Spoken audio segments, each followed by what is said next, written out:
میں یہ سمجھتا ہوں کہ یہ غیر سنجیدہ کال جو ہوتی ہے نا سول ڈسوبیڈینس کی، کبھی بل جلا دیا، کبھی کوئی بات کر دی، تو یہ صرف اسی کے دماغ میں ہوتا ہے جس نے یہ کال دی ہوتی ہے. اللہ تعالیٰ کا شکر ہے ہمارے فورن ریمیٹنسز اس وقت بڑھ رہے ہیں، 8.8 ارب ڈالر کے اوپر ہیں.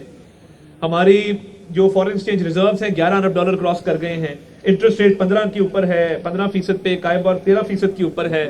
مہنگائی جو ہے وہ 4.8% کے اوپر ہے. جو ویکلی اس کا آتا ہے ریٹ وہ 3% پہ ہے، یعنی 2018 کے بعد سب سے کم سطح کے اوپر مہنگائی پہنچی ہے.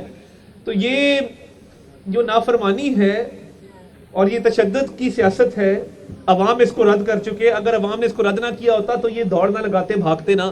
یہ جب بھاگے ہیں تو یہ جو رہ گئے تھے چند سو لوگ، تو جب بہت بڑا مجمع ہو تو کوئی چیز اس کے سامنے نہیں ٹھہرتی، اور ایک جھوٹا بیانیہ بنایا جا رہا ہے، لاشوں کی سیاست کی جا رہی ہے.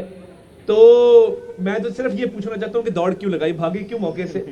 اور یہ سول ڈسوبیڈینس جو ہے، یہ سول ڈسوبیڈینس کی جو کال دی گئی ہے، یہ مزے کا خیز ہے اور شرمناک ہے کہ جب کوئی بندہ دوڑ لگاتا ہے نا، اس کو بہانا نہیں ملتا، تو پتہ کیا کہتا ہے؟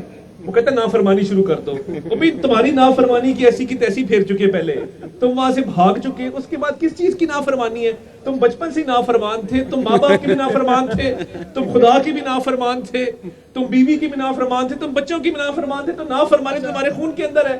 تو تم سول کرو یا ازدواجی کرو یا بچوں کی کرو یا خدا کی کرو، یہ تو تمہاری اپنی مرضی ہے کہ تم کس طرح کی نافرمانی کرنا چاہتے ہو. مگر بات یہ ہے کہ لوگوں نے اس کو ریجیکٹ کیا ہے. لوگ چاہتے ہیں کہ لوگوں کے مسائل حل ہوں، مہنگائی کم ہو، گیس آئے گھروں کے اندر، لوگوں کے گھروں میں بجلی آئے، لوگوں کے بچوں کو نوکری ملے. یہ لوگوں کے مسائل ہیں. لوگوں کے مسائل یہ نہیں ہے کہ یہاں پہ دھرنے دینا شروع کر دو.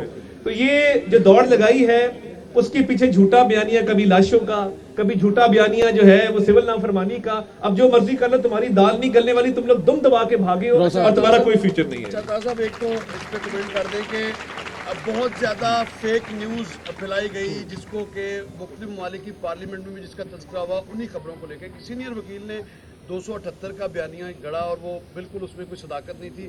اور دوسرا، اس پہ کیا کارروائی کرنے جا رہی ہے گورنمنٹ فیک نیوز کے پھیلاؤ گے، اور اس سے نقصان کیا ہوا ہے ریاست کو، یہ بتا دیں. اور دوسرا، ایک آخری کارڈ کی بات کی جا رہی ہے، آپ کے خیال میں وہ آخری کارڈ کیا ہو سکتا ہے؟ دیکھیں، آخری کارڈ جو ہے نا، انہوں نے کہا کہ وہ پروڈکٹس کا بائیکاٹ کرے، تو وہ تو اس کے شیئرز اوپر چلے گئے ہیں، اس کا ریٹ بڑھ گیا ان کی یہ کہنے سے. اور دیکھیے جو بات یہ کرتے ہیں، میں یہ سمجھتا ہوں کہ جو سینئر وکیل لطیف کھوتا صاحب نے بات کی، ان کے گھر سے میرا خیال ہے برآمد کرنے کی 278 لاشیں اگر ان کے گھر میں ہی موجود ہیں. وہ ویسے بھی اب عمر کے اس حصے میں بندہ 17 جاتا ہے، تو میرا خیال ہے ان کو برآمد کرنا چاہیے. سیاست کی ان کی عمر نہیں رہی ہے، اور جس طریقے سے وہ جھوٹ بول رہے ہیں اس عمر میں، میں سمجھتا ہوں بدقسمتی اس ملک کی. اور میں تو صرف یہ پوچھتا ہوں کہ دوڑ کیوں لگائی، بھاگے کیوں.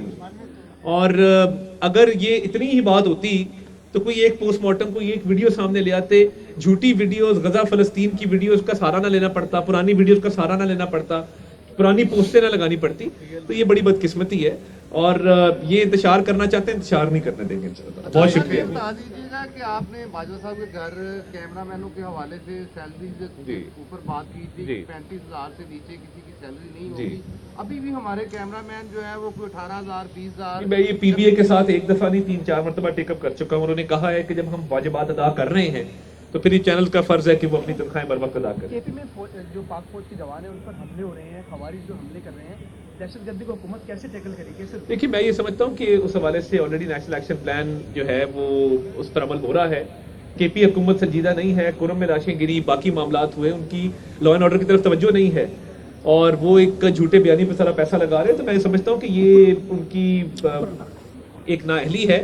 مگر فیڈرل گورنمنٹ جو ہو سکتا ہے اس میں کرے گی، اور پاک فوج اس میں پوری طرح قربانیاں دے رہی. بہت شکریہ.